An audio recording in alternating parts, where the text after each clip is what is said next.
We're going to talk about the book. It's called All In Nutrition, Powerful Protocols That Will Deliver What No Diet Ever Has. And that's really like the foundation of virtually everything we do.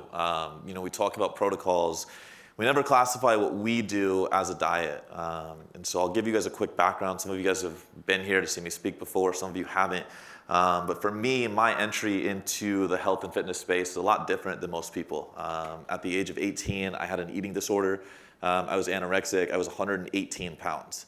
Kind of been an athlete all my life.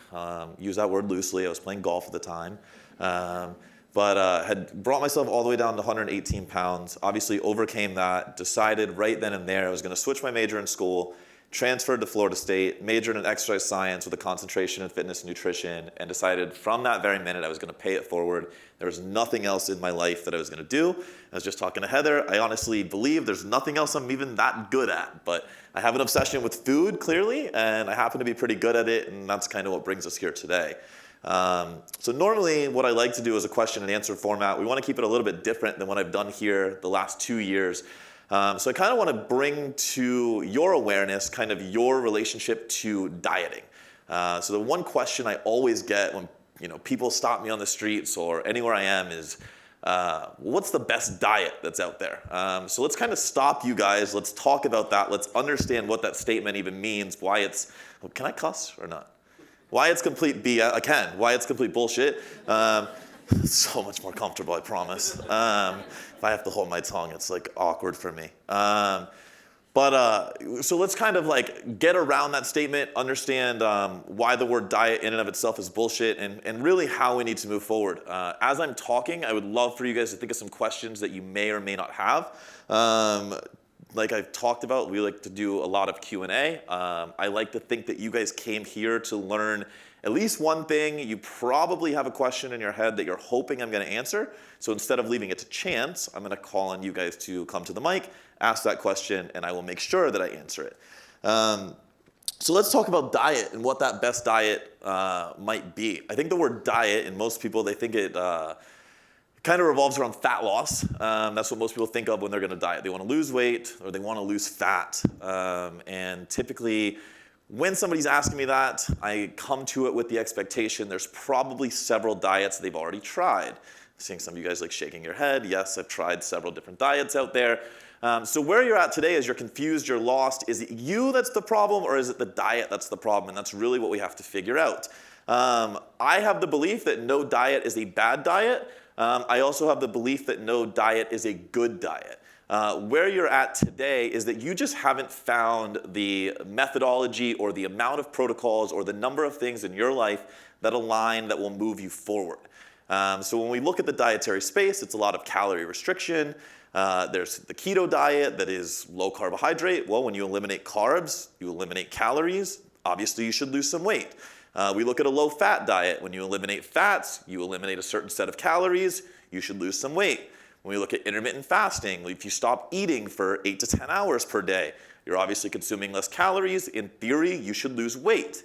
The problem is, a lot of you guys are thinking, well, I've tried keto, I've tried low fat, I've tried intermittent fasting, and it didn't work for me. And that's where we have to figure out, well, why doesn't that diet work for you? Are you broken? Of course you're not broken.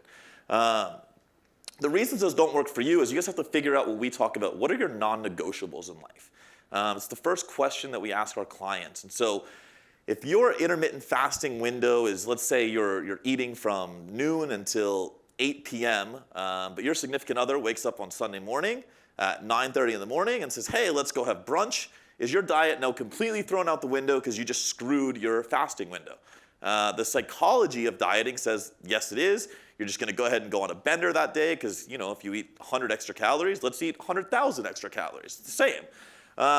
So really, guys, what I'm going to challenge everyone to understand is what are the protocols that align with your lifestyle? And that's really what the ethos of our book is about, is figuring out who are you, where do you come from, what is your relationship with food, what social regulations within the construct of your dietary setting do you actually need? And so in the book, we have 8 different protocols we talk about. The first one is we actually understand what food quality is. And so within food quality, I think everyone's like, well, a diet has to be chicken, it has to be salmon, it's got to be broccoli, asparagus, whatever the quote unquote clean foods are. Does anybody in here actually think that there's good and bad food? Show of hands. Yes, there's good food, and yes, there's bad food. Okay, I would actually argue you're all wrong, and I would argue there's no such thing as a bad food. Understand that every food just contains calories, it contains macronutrients, and it contains micronutrients. Now, some foods, like sugars, have very few micronutrients in them. Some foods, like salmon and broccoli, happen to have a subset of calories, macronutrients, and a ton of micronutrients. Well, we've started kind of correlating the words good and micronutrient rich to mean the same thing, which I think is really not the truth. So if somebody told me today that I could never have another slice of pizza on my diet, what is the first thing I'm probably going to crave instantly? It's going to be pizza, right? Especially here in Chicago. So knowing that I really like pizza, a diet for me has to have some sort of ability to deviate or ability to include pizza within my dietary set. Let's talk about the obvious offender everyone's wondering about, alcohol. If I told all of you guys that to see success, you could have 0 alcoholic beverages the entire time you're dieting, how many people think they could do it? Show of hands, be realistic. I've got 1, 2 people with their hands up in the room. That's awesome. Now, let's all of a sudden snap our fingers, magically say that I could give you the willpower of these 2 phenomenal human beings, and you could do it for 16 weeks, and you achieve your goals.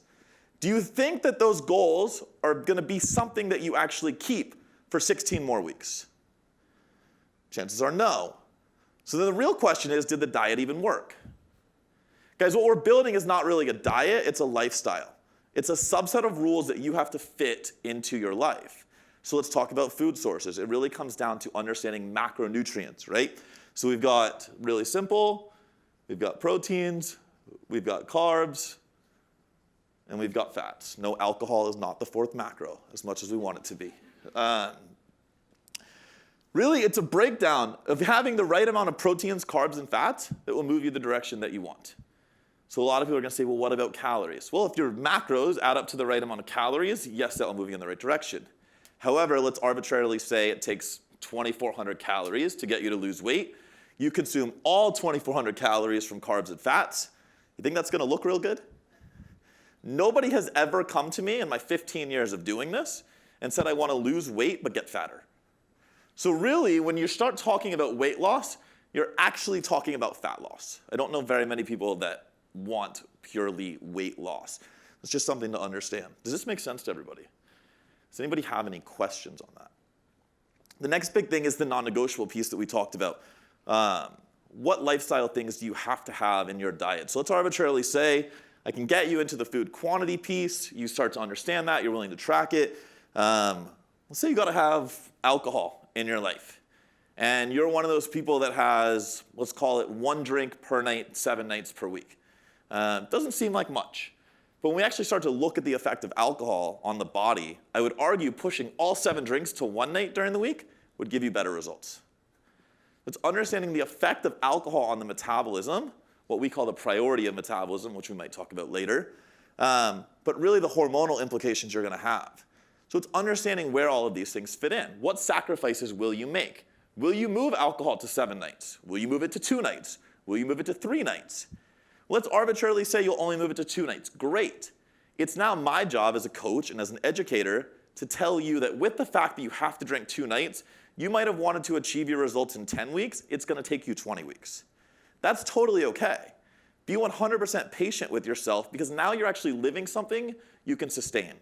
Please, please do not try to adhere to a diet that is going to move you forward faster just because of the timeline. Because the faster you move forward and the faster you're just omitting things that you actually want in your life, the faster you will go backwards to where you originally were, and you'll go beyond that set point, right? You will absolutely go there. Speaking of set point, let's all understand the set point theory as to why weight loss happens. So when we look at, Lyle McDonald gives us a really good example when he talks about set point. We look at like where our bodies are. If we were to just kind of look at a thermostat, we set the room, I don't know, call it 70 degrees. And it's 76 degrees outside. What does the thermostat do? It cools down, right? It's going to kick on the AC because it's going to bring the natural temperature of the room down. Your body's the exact same. Let's say your set point is burning 2,500 calories per day. And all of a sudden you're consuming 1,500 because that's a common dietary prescription. Let's eat 1,500 calories per day. What do you think your body is actually doing in this area? It's downregulating its metabolic response. Why? Because it needs survival, right? So as you're consuming less and less calories, you're actually teaching your body to be a fat storing machine, not a fat burning machine. So a lot of people go into a dietary setting and they're like, well, I've tried this diet, I've tried that diet. Well, really all you've done is you've reinforced with every subsequent diet that your body should not burn fat. So that 500 calorie isogenic cleanse, followed by the keto diet that gave you 800 calories, followed by the fasting diet where you only consume 1,200 calories. All you've done is build a set point here. So now, when you have a normal prescription of 2,500 calories, you've actually taught your body that's a surplus, and you're now going to gain fat on a normal amount of calories. That is actually, that statement is where probably 70% of people are living today, relative to diet culture. We've lived in a world where for the last 10 years, it's been a heavy quality emphasis. So everything that has come at us has been paleo, it's been keto, it's been, well, God, you eat carbs, or God forbid, you actually have a little bit of sugar in your diet, or God forbid, it's not paleo, you're gonna die. Well, you're not gonna die. You're also not going to magically get fat because a food was not keto, was not paleo, right? When you look at the paleo diet in and of itself, one of the biggest offenders that it have is no quantity control. So we can agree 500 calories, probably gonna take you into this metabolic adaptation I just talked about. 5,000 calories, it's gonna make you fat. Whether that's salmon and broccoli or whether that's pizza, 5,000 calories is 5,000 calories across the board, and it's going to leave you overweight. So in a paleo confines, you absolutely have to have the right quantity control. So you guys starting to see where all of this comes together. So 90% of people that are probably sitting in this room, they've been here in this low calorie state for far too long. Oh, let's also consider you're consuming 1,500 calories, then you're going to do the cardio, because we all know cardio is how you lose fat, right? That's another 500 to 800 calorie deficit per day. So now we're actually, probably out here creating more metabolic adaptations, right? We're doing that. We're trying diets that don't really align with our lifestyle. And we're thinking that we're gonna actually achieve weight loss and sustain weight loss. It's not really gonna happen. So guys, in the book, we actually present you with 8 different steps that you should go through. At the conclusion of 8 steps, you should have actually built not only the diet from a numerical perspective, so from calories and macros, but also the lifestyle that the diet needs to fit into. And once you've identified all of those things for yourself, success is inevitable. It really becomes very simple. Compliance becomes very simple, and success is actually where we get to. So that's kind of where I come at a dietary setting from. My question is for you guys, what do you want to know about the dieting process so I can make sure you all understand it and you guys go out and apply it. And this is where the Q&A part comes in. This is where it gets super awkward because I actually need somebody to like break the ice, raise their hand, talk into the mic, like do that whole thing. So somebody's got to do that. Go ahead, man. So what role does intermittent fasting play in your philosophy or the things you're talking about here? The question I would ask you is, before you started fasting or when you shifted to intermittent fasting, what changes did you make? Was it purely just controlling the time that you ate? Like, was there any other identifications? Did you know how many calories you were consuming? Do you now know how many calories you're consuming? Yeah. Was their activity level the same? Was it different? Let's talk about those things. Okay. So activity level didn't change. Okay, activity level is the same. So output is the same. Yep. Calorie level didn't really change. I've always been cognizant. So it's something you're tracking, something we're aware of. Macros. Macros you are aware of. So we kept the macros the same. We're just in a smaller window. Sorry. Calorie level I kept the same. What changed was macro. So what macros changed? Dropped carbs, increased fat. Okay. So feeling like much more satisfied after Okay. I'm eating and not Yep. really hungry, but just trying to bracket it between. So let me ask you this. Do you think it was the fasting window that changed things? Or do you think it was your overall food consumption in 24 hours? I feel like it's the fasting. So I would tell you you're wrong. Yeah.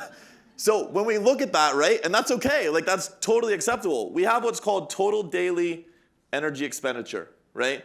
And this is a function of basically your basal metabolic rate, your exercise activity, your non-exercise activity, and the thermic effect of food. Those are the 4 factors that equate to your total daily energy expenditure, okay?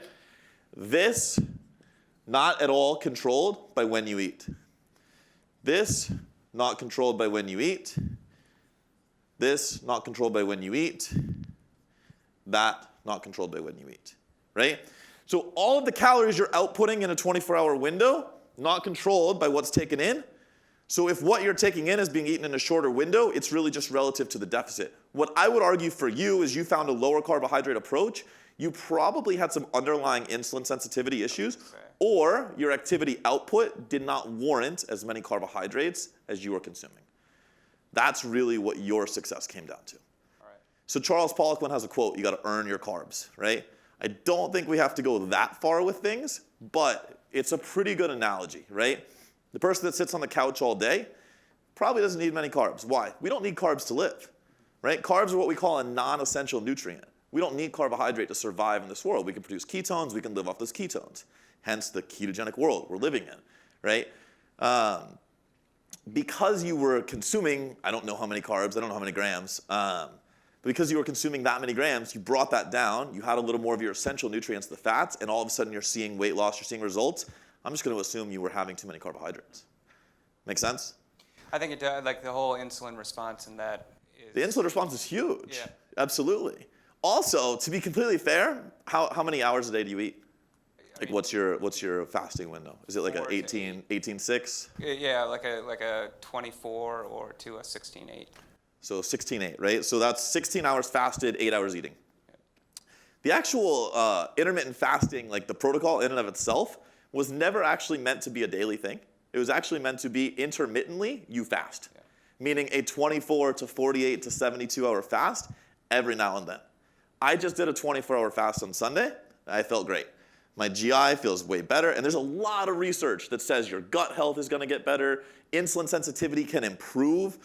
So prolonged fasting for you, if there's insulin sensitivity pieces, that might improve. Cortisol regulation can happen if done in a stress-controlled environment. That's huge. Let's not mix and say, oh, well, I'm fasting and I'm doing high-intensity CrossFit and I'm going to control my cortisol. Like, no, that shit's not going to happen. You're going to make shit way worse. But assuming you control your stressors and you're having periodic fasts, you can absolutely improve your cortisol curve, which, as we know, will help you long-term from a hormone perspective and ultimately a fat loss perspective. So I would say it comes down to insulin sensitivity. Dude, if it's working, this is the beauty of diet, right? Yeah. Let's just arbitrarily say that Gwen had cake every single day and we saw that she was losing fat and her blood health markers were saying the exact same. That flies in the face of science. It flies in the face of physiology. If it's working, I'm not going to tell her to stop. Assuming I'm looking at her health markers and everything is like she's super healthy, great, you're the anomaly. Sometimes science doesn't explain every single thing we do, right? Even though we want it to. Also, do you feel good on intermittent fasting? Yeah. Is it something you can sustain for the next 10, 15, 20 years of your life? Yeah. Okay. Like Is it going to interfere with any lifestyle things that you've got going on? Then, dude, you found your diet. Yeah. You found your dietary protocol. Let's not use the word diet. But you found your dietary protocol. You found your way of eating for the rest of your life. Keep doing it, man. That's awesome. Congrats. Good for you. Yes, sir.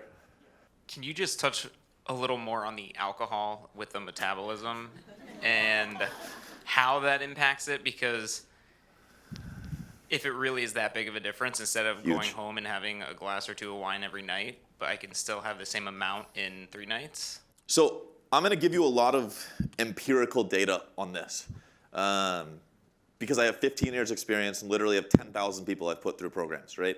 And so I'm going to get some science zealots that are going to be like, well, that doesn't add up 100% from the human body. I can tell you, like numerically in fat loss weight, this is how it ends up working out, right? Tuesday, Wednesday, Thursday. Okay. When you consume an alcoholic beverage, let's just say this is the 7 days of a week, right? Let's say you consume alcohol here on Sunday, right? This is what we're going to see on the scale. You're likely going to see the body weight go down the next day on Monday. Why is that? You're dehydrated, okay? What's going to happen here is you're going to see the scale go up on Tuesday, above what it was here, okay? It's going to go above that baseline. On Wednesday, we're going to see it go up again, right? So let's just say you have another drink here. Well, you're already dehydrated, so it's definitely going up here, it's definitely going up here, and it's going up here. Let's say you have another one here. Guess what's probably happening? Well, we just tacked onto that again. And that's what you start to see happen, right? When we look at alcohol metabolism in the body, alcohol is a foreign substance to the body, okay? We know that proteins, carbohydrates have 4 calories per gram. Fats have 9 calories per gram. Alcohol has 7 calories per gram, right? So your body really doesn't understand 7, it understands 4 and 9. So as soon as a 7 comes in, your body freaks out. It's like, what the fuck is this? Get it out of me, right? And everything else shuts down. Your liver immediately starts prioritizing the metabolism of that alcohol to get it out of your body. Well, what does that do to the efficiency of everything else in the body? It slows it down, right? Not saying that it's directly going to be stored as fat, but it's definitely not being used as efficiently for fuel, right? So let's take a look at that. There's definitely some of that contributing to weight gain. There's also hormonal suppression from alcohol. We know via studies that it brings testosterone levels down, males and females. Well, when testosterone levels are low, that begins to affect the metabolism, right? And metabolic health. So lower hormone output equals lower metabolic health long term. Lower metabolic health equals more fat burn, or more fat gain, right? So really you're just working in an environment where there's just nothing positive happening. Now, I'll say this, there's one caveat. I've worked with probably 2 people in 15 years that have insane rates of alcohol metabolism. Nothing happens. Like the dude could literally drink a liter of vodka and you wouldn't even know it the next day. So if you were able to go cold turkey tomorrow in regards to alcohol consumption, how long would it take the body to adjust for that? Like, so you're starting off pretty much fresh without it compounding on top of each other day over day. I'm trying to understand the question. So if we went cold turkey alcohol consumption tomorrow, I guess it would depend on how much alcohol you currently consume. So for instance, my wife's pregnant, right? I haven't consumed alcohol in quite some time. So stating that I'm giving up alcohol tomorrow probably wouldn't change my life.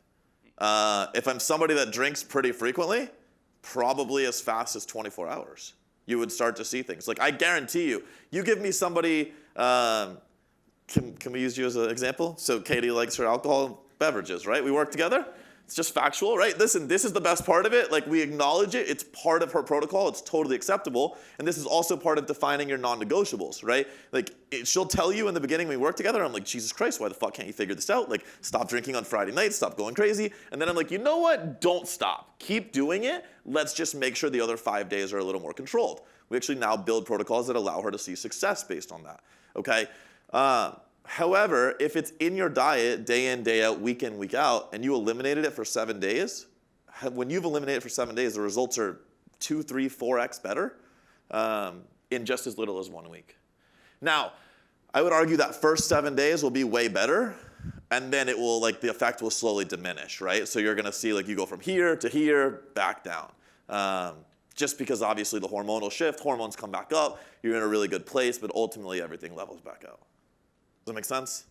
Within the context of a set point theory, how long does metabolic adaptation take, and what are some symptoms, I guess? Yeah, no, it's really good. So within the context of set point theory and creating metabolic adaptations, how long does it take? So everyone's going to be individual. I think it would come down to a couple of things. One, what is the degree of your calorie deficit? 2, what is your gender? And 3, what does your hormone profile look like? So we'll discuss those, right? So 1, we'll talk about calorie level. 2, gender. And 3, hormone profile. So number 1, obviously, if you're in a 750 calorie deficit, right? Actually, they just did a study on this not terribly long ago. There's one that I like to reference a lot called the Matador Study. They put them in a 31% calorie deficit. They studied them over the course of 16 weeks. At the end, the metabolic markers were relatively low, like there was a pretty significant change. That being said, a significant amount of fat loss was achieved. It was pretty much a success. They were in a reasonably significant calorie deficit, 31%. Let's just arbitrarily say, you're used to taking in 2,000 calories. That would obviously put you just under 1,400. That's a big deficit. That being said, what if we put you on 1,000 calories? I would say the rate of metabolic adaptation is going to happen faster. Let's say we put you on 1,700 calories. The rate of metabolic adaptation is going to happen slower. That make sense? Relatively simple there, right? Gender, why does that matter? Well, men are far more resilient, metabolically speaking, than women are. It's just factual.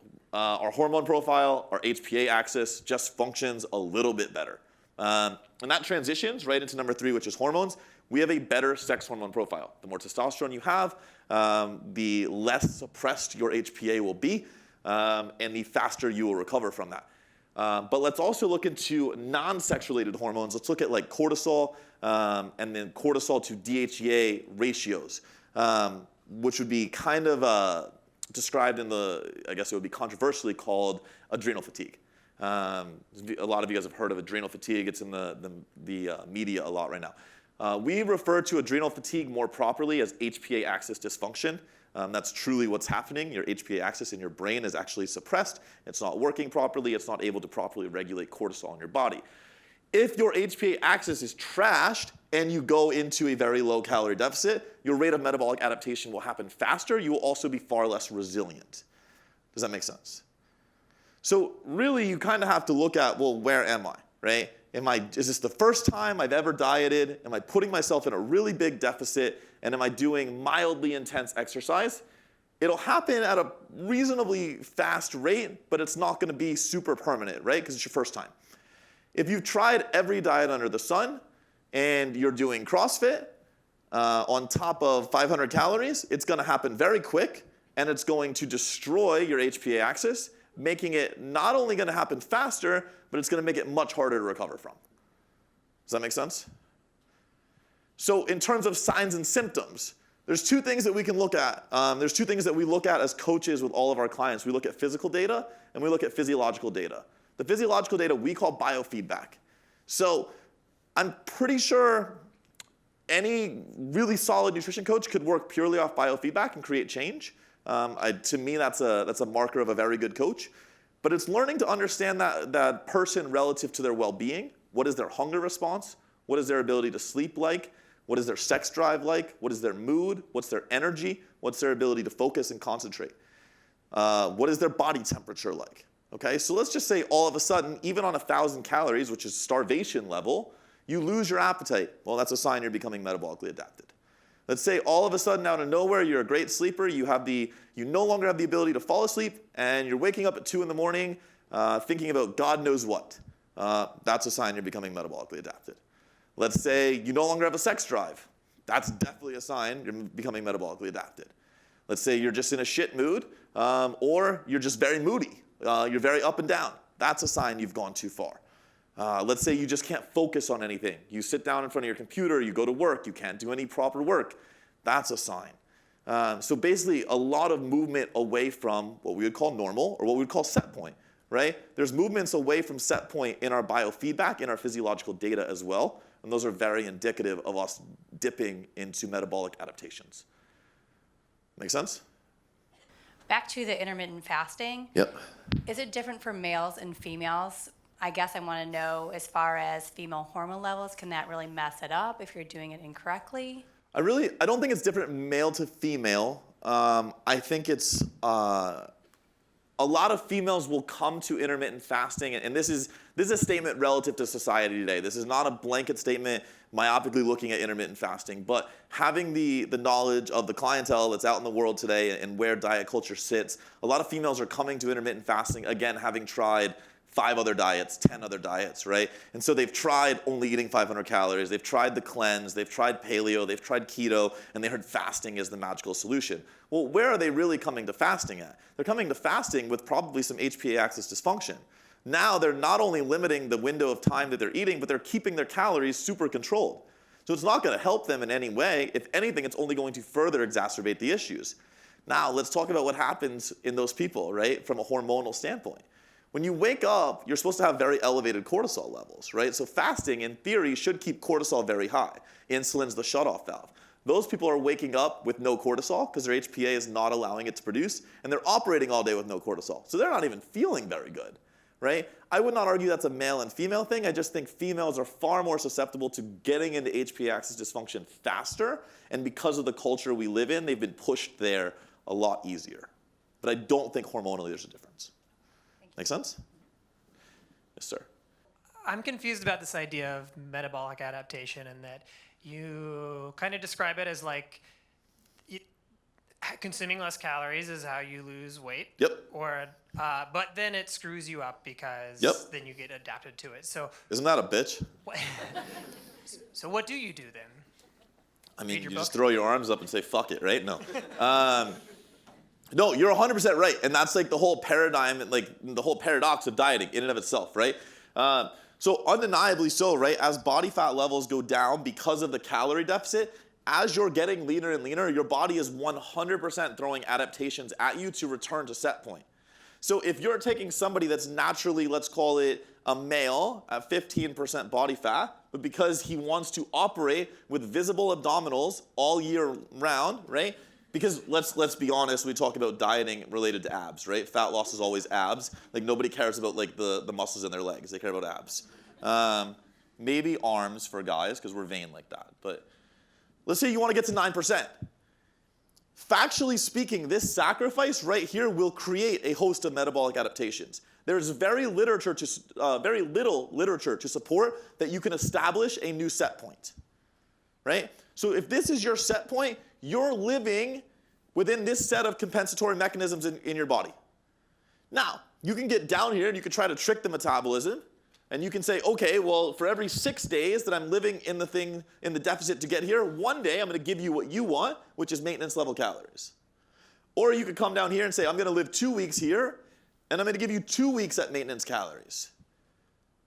If I said to you, I had somebody that just dieted down over time for 16 weeks, right? Or I had somebody that went 2 weeks, 2 weeks, 2 weeks, 2 weeks. Which one do you think is going to end up looking better with 16 weeks of dieting? You would think the first one, right? Because they're in a calorie deficit longer. This one, and there's a study, it's the Matador study I referenced recently, actually showed not only more fat loss, but better metabolic health at the end of that period.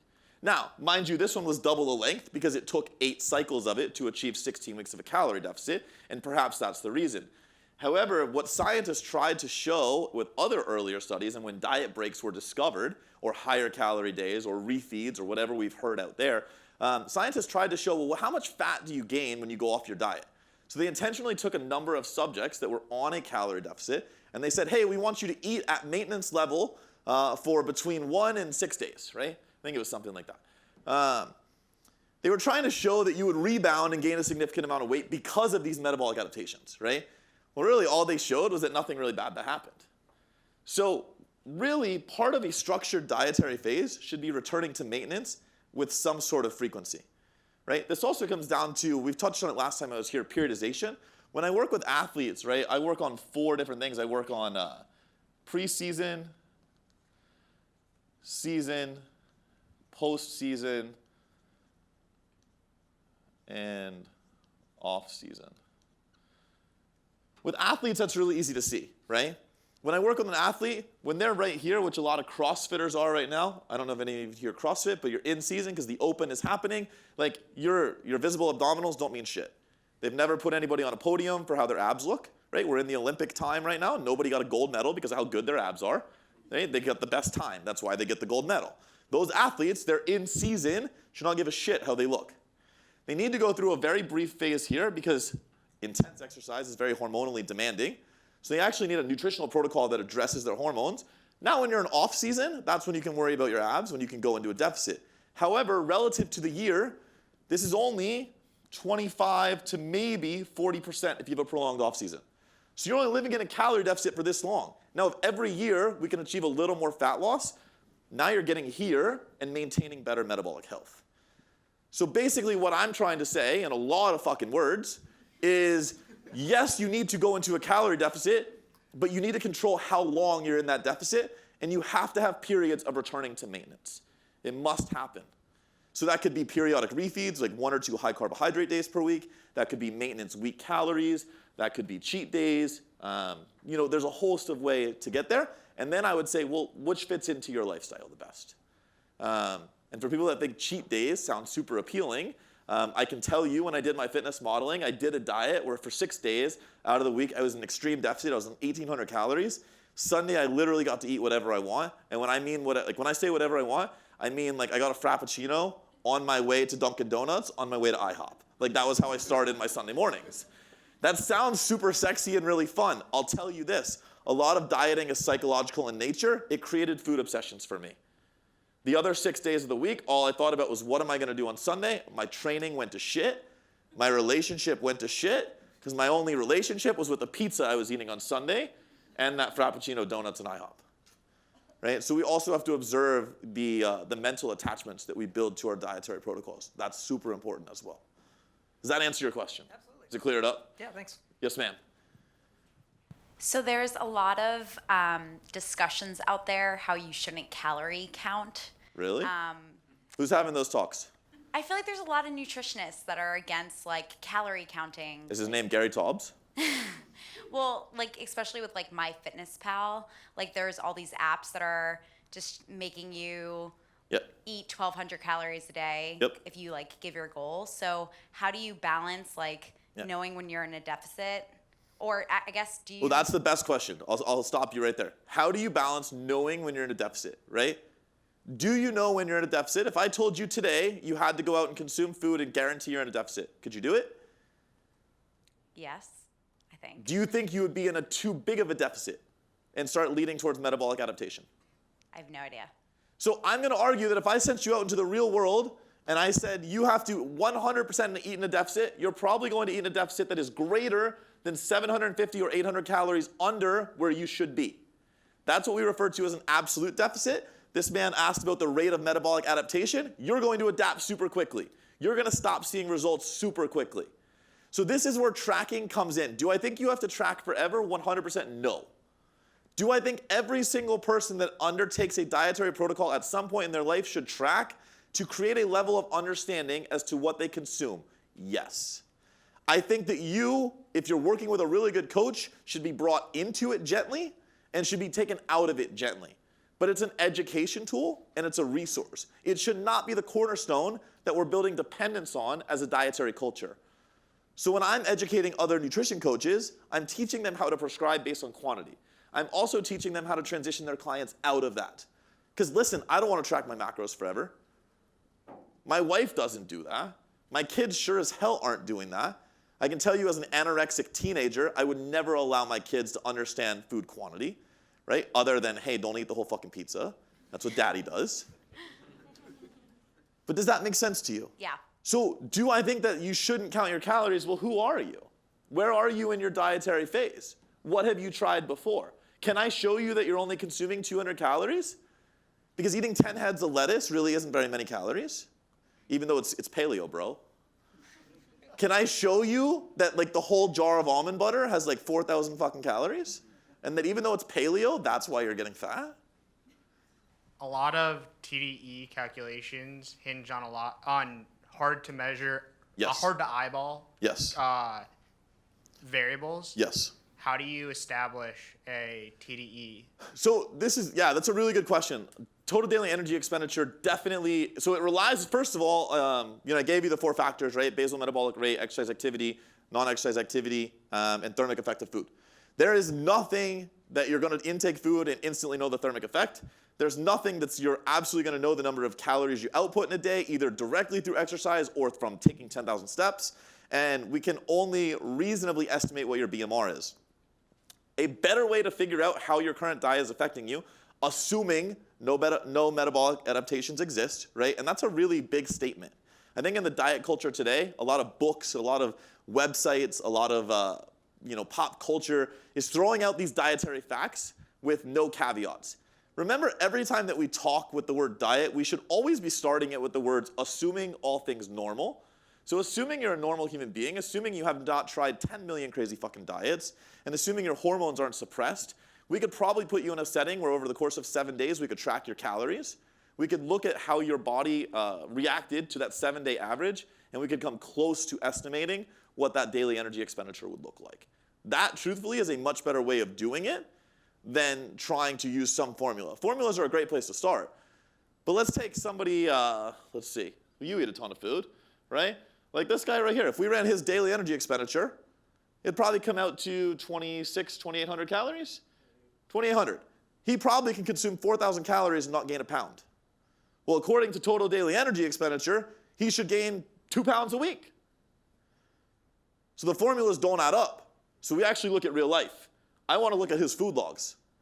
Over the course of 7 days, if you're averaging 4,000 calories, you're not gaining a pound. My new assumption is his daily energy expenditure is 4,000 calories. If I'm building him a deficit, I'm building it off of 4,000 calories. I'm not building it off of some bullshit formula that scientists over the last God knows however many years have been building. Mad respect to them, because what they do is super hard, right? It has laid the foundation of science that we look at today, but science and formulas are not always going to add up in real life application.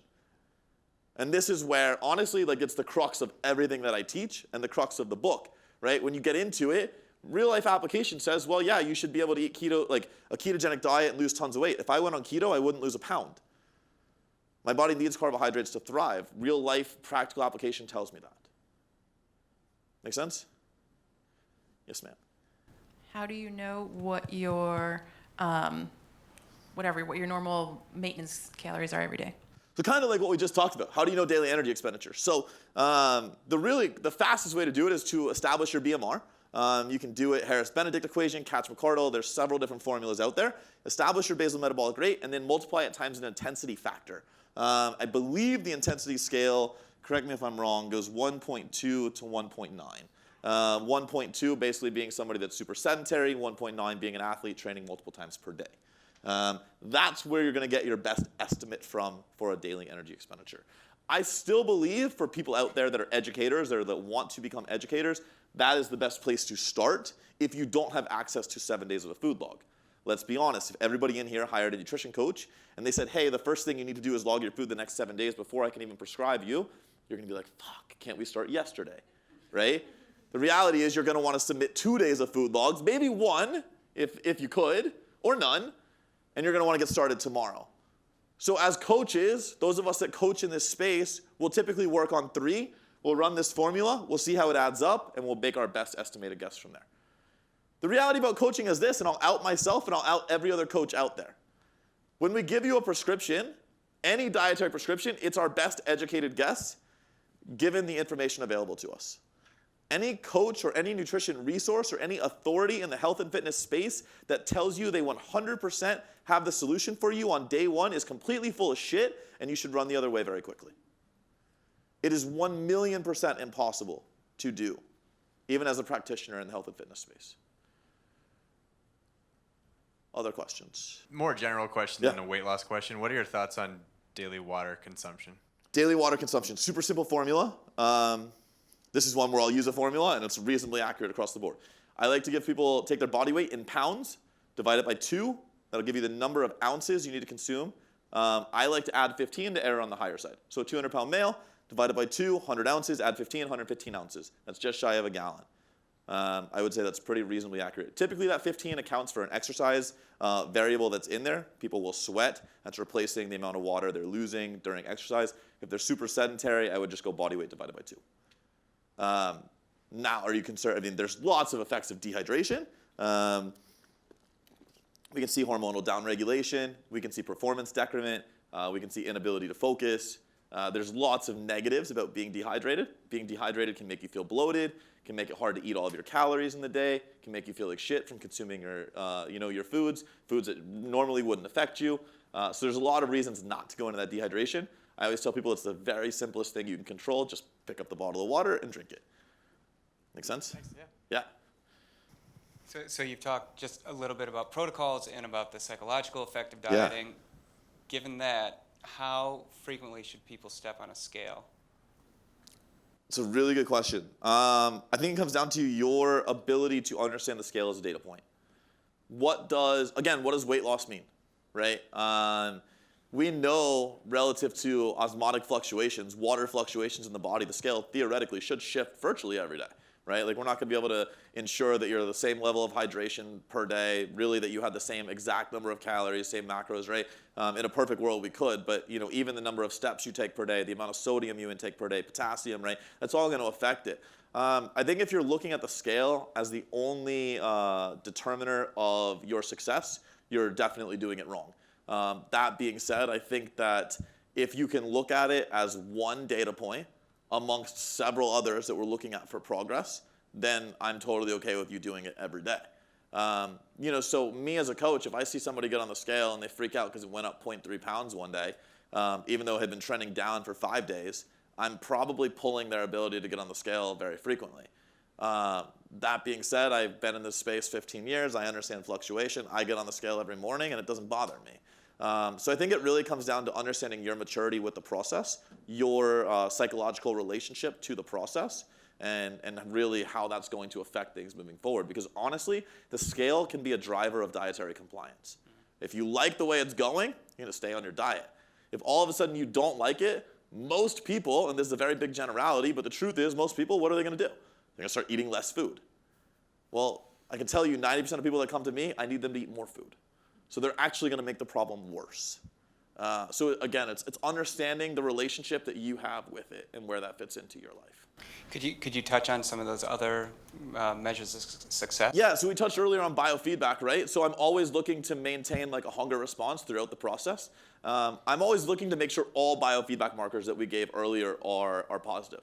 I also need you to get super clear on what your goals are.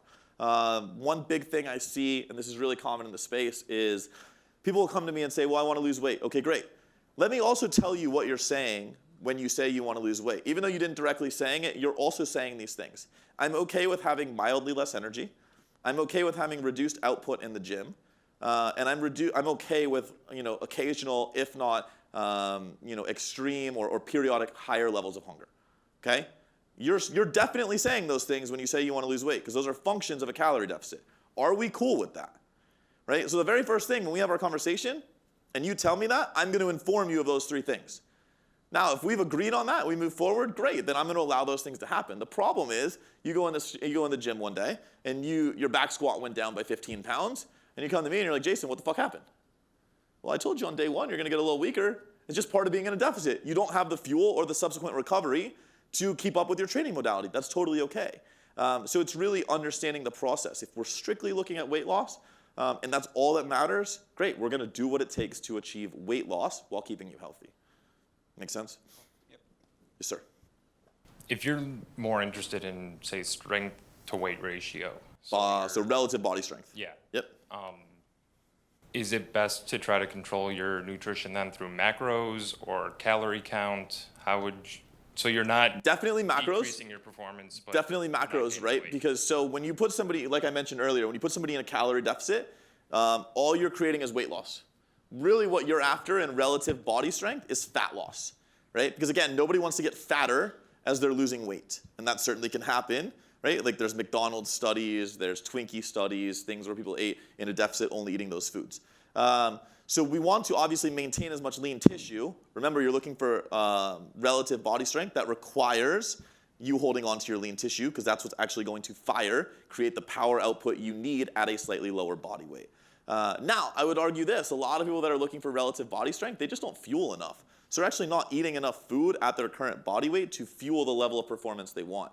So I don't necessarily want to pigeonhole you into the thinking that it's definitely going to be a calorie deficit that's going to get you where you want to be. But to answer your direct question is 100% macros, not calories. Is there a route to, if you have a metabolic adaptation, that you can fix that? Like, yes. What's the route if you have one and you're not sure? Yes. So how does metabolic adaptation become fixed? It's a really good question. So you're a trainer, right? The fundamental change in the human body from training happens very simply. People come to you as their trainer, you impose a stress on them. You're hoping that they have enough nutrition and enough stress management in their life to facilitate adaptation, right? We lift a weight, we the adaptation we create is we get stronger. We lift a weight, we break down the muscle. The adaptation we look is to regrow that muscle. For people that are metabolically adapted, the stressors are way too high. So there's not enough calories, right? They're getting too much training, or let's look at Western culture, too much nervous system stimulation from stimulants, not enough sleep, right? So no hormone replenishment, too much stress at their work, like whatever's going on in their house, right? Western culture is a stressful fucking place.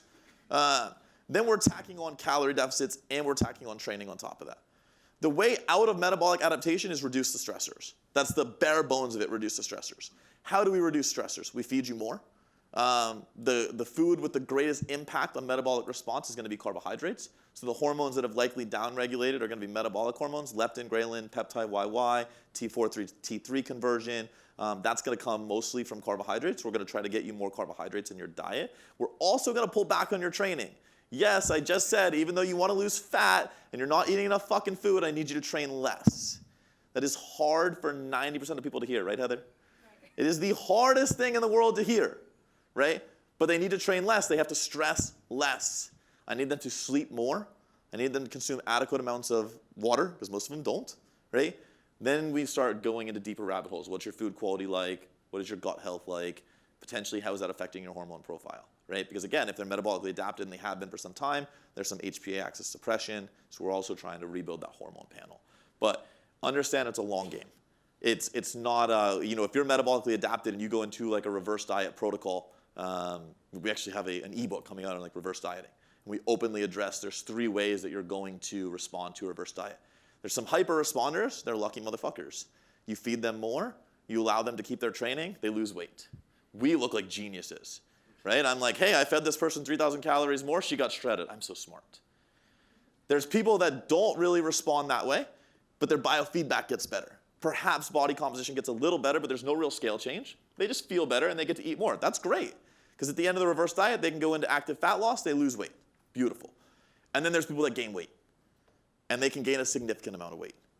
I worked with a woman for 20 months. 1 year and 8 months, she had a reverse diet with me. She gained something like 18 pounds. This woman was paying me $500 a month to lose fat, and I told her, you need to gain 18 pounds before I can get you to lose fat. Fun job, huh? You had a great job.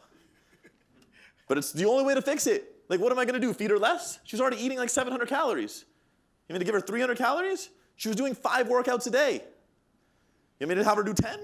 Like, it's just not going to work, right? So it's always pulling back on the stressors, getting more food in, getting more recovery.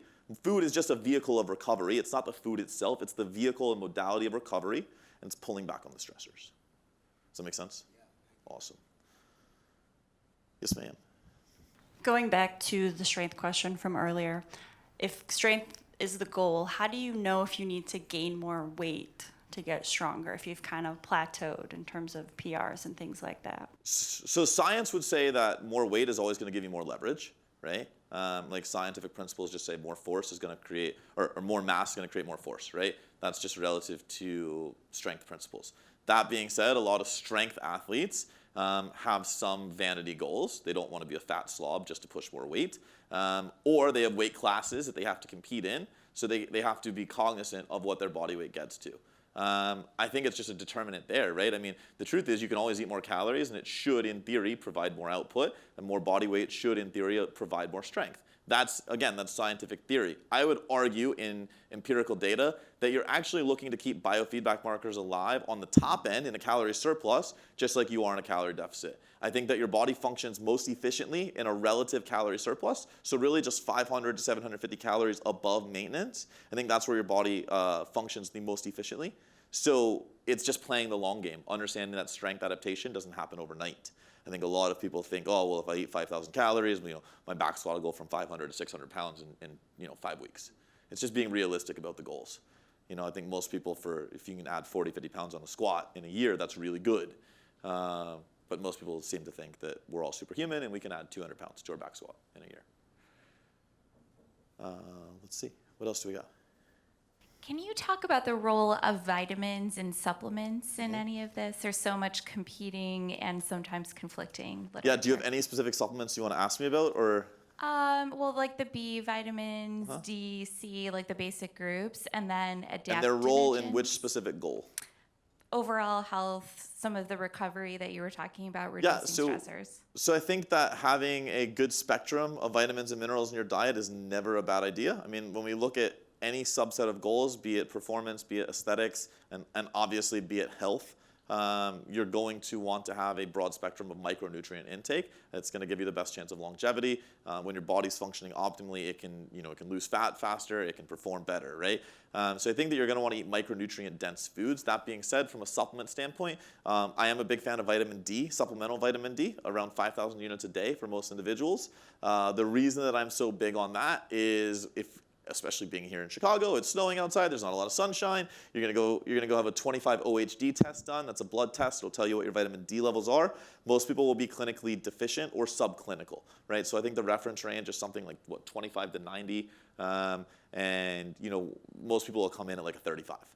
We want you sitting like 75 to 80, so we'll supplement with like 5,000 units of vitamin D. Now remember, vitamin D is fat soluble, so you're not just gonna pee it out like a B vitamin, right? I could load you with B vitamins all day, you'll pee out what you don't need because it's water soluble. Fat soluble vitamins, there is an upper level limit, there is a toxicity risk with taking too much of them. 5,000 seems to be pretty safe. Vitamin C is one you mentioned. That can actually help with HPA axis. So 1,000 milligrams of vitamin C taken at night can actually help with adrenal fatigue or HPA axis dysfunction. B vitamin complex, activated B vitamin complex is definitely helpful there as well. I think a lot of people want to default to these things as the fixes instead of really addressing the real underlying problem, which is the abundance of stressors and the lack of recovery. People want to think they can live in an 800-calorie diet, but because they take their B complex, all of a sudden the world is a better place.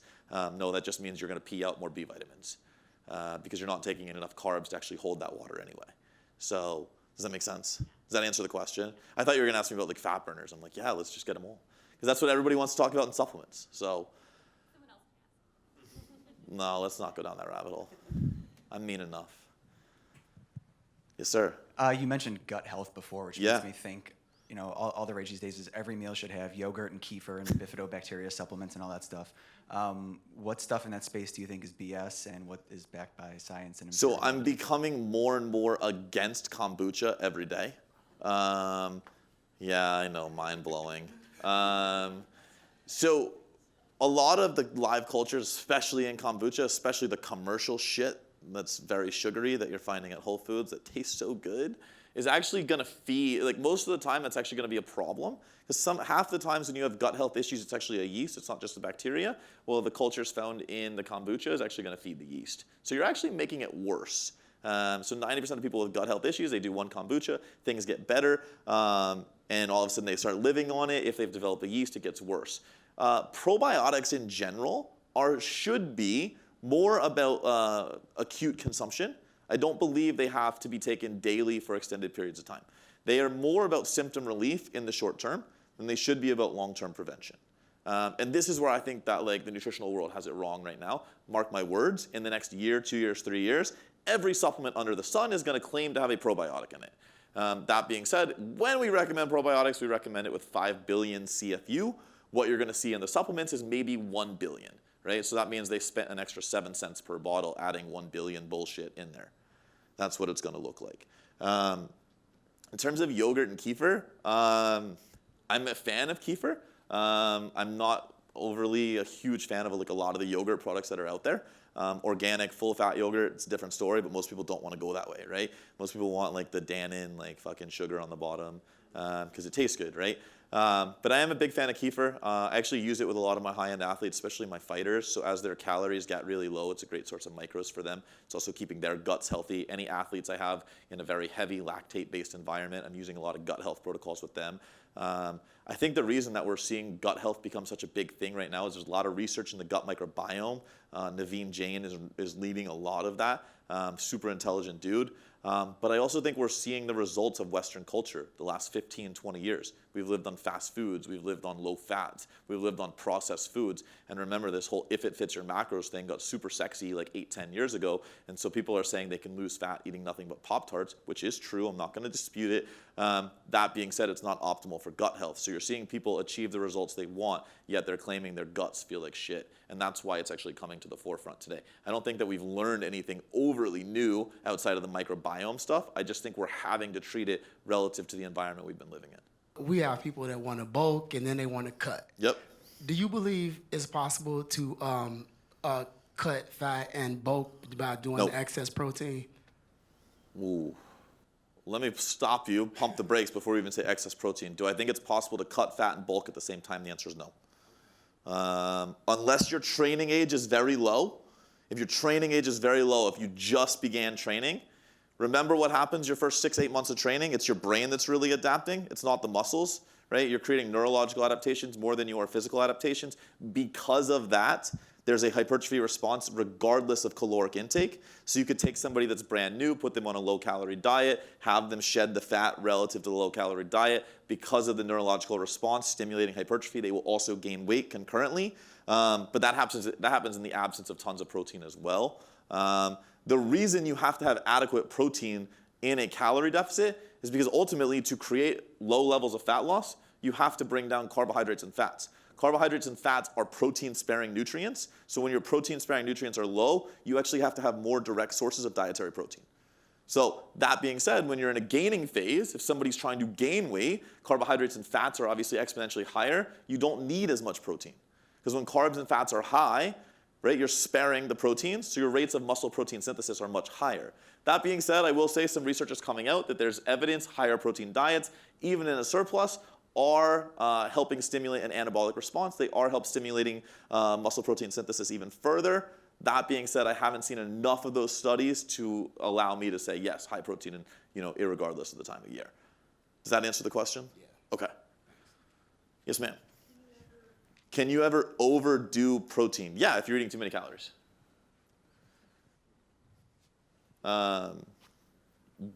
Some people have a very hard time digesting very high levels of protein. Yep. So I would say there becomes a gut health issue.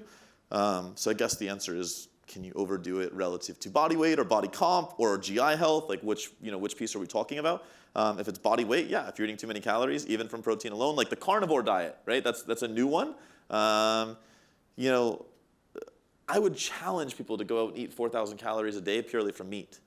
Like that just wouldn't taste good. Like I like meat just like everyone else, but fuck, like even 4,000 calories a day from filet mignon, like by itself, it's not going to be very tasty, right? So I don't really comprehend it. Even the studies on carnivore diet are, in my opinion, very skewed because it's so new. Understand this about research. You could probably set up a scientific study to prove anything you want. If you control the variables properly, you can pretty much prove anything you want. So I would argue, yes, there is negatives of it. Very few people are at risk for it. How do you feel about vegetarian and vegan diets? Are we still recording? I'm not a fan. So I think a lot of people are going right now vegan as a method of weight loss. Again, cut out all the sources of protein in your diet, and it probably adds up to 800 calories. If you're eating 150 grams of protein a day as a female, 600 calories, 200 grams as a male, it's 800 calories. Cut out 800 calories of your diet, and what the fuck happens? You lose weight. Like, it's just not that hard. It's the same as fasting, it's the same as keto, same as everything we talked on earlier in the lecture, right? I think it's great to encourage people to get more micronutrients, but that being said, you are going to lack an abundance of micronutrients and amino acids that are critical, right? So there's a set of amino acids called essential amino acids. We cannot produce those. You have to get them from your diet. Vegan and vegetarian diets are very low in essential amino acids. Yes, you can supplement with them. Do I feel like your diet should lack anything you have to supplement with? No, I don't. I believe it's a personal choice. I work with some vegan clients. One of my WWE wrestlers is vegan. It's her choice. I try every week to get her to eat meat, but we haven't gotten there yet. Yesterday, she almost gave it. So the animal meats relative to the other sources of protein are still going to give you higher concentrations and appropriate concentrations of essential amino acids. So you're getting a lot of incomplete proteins, right? And so not to say that the incomplete proteins with consumption of other foods don't ultimately make complete proteins. I'm not arguing that. I get that. All the science zealots will be like, oh, blah, blah, blah. Like, get it, right? That being said, you're just not getting a high enough concentration of essential amino acids. You're also not getting a wide variety enough. There's also so many other trace nutrients, I mean, they're missing out on.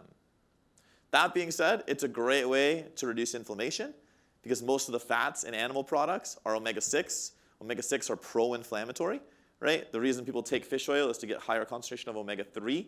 We currently live in Western culture, which we live in about a 1 to 20 omega-3 to omega-6 ratio. That's very pro-inflammatory. If we can reduce that closer to 1 to 10, that's optimal. I mean, if we could get to 1 to 2, that would be amazing. I don't think anybody can. But if we can get 1 to 10, that's very anti-inflammatory, which is why you see a lot of people go plant-based to reduce inflammation. That absolutely has merit and has a lot of success. Well, I hope that answers your questions. I hope I gave you guys a lot of different routes to start thinking about your dietary protocols from. Hopefully you walk away from here understanding there's no one diet that you should be undertaking. You should really be looking at yourselves, your lifestyles, your likes, your desires, your food preferences. All of those things should definitely impact the way that you eat. If it's not something you can sustain for months and years at a time, don't even try it for a week. It's just not worth it. It's just going to send you down a really gnarly rabbit hole. Even if it creates success, that's probably worse for you because you are going to undertake it for 8 weeks and then it's going to send you really in a bad direction. So understand yourself, understand your relation to diet. Guys, I'm super thankful, Katie, to you, to everybody here at Google for bringing me back out. This is the 3rd year I've been fortunate enough to come out. I always get super emotional at the end of talks. You know, guys, I was an 18-year-old anorexic. It's super humbling to stand on a stage at a place like Google to speak, to educate you on something that I'm so passionate about, on something that's truly changed my life. I take it massively seriously. You know, I flew up today. My wife is pregnant. She's going to give birth any day now. So super excited about that. But I'm always humbled to be here. So I just want to thank you guys very sincerely for coming out. Really appreciate it.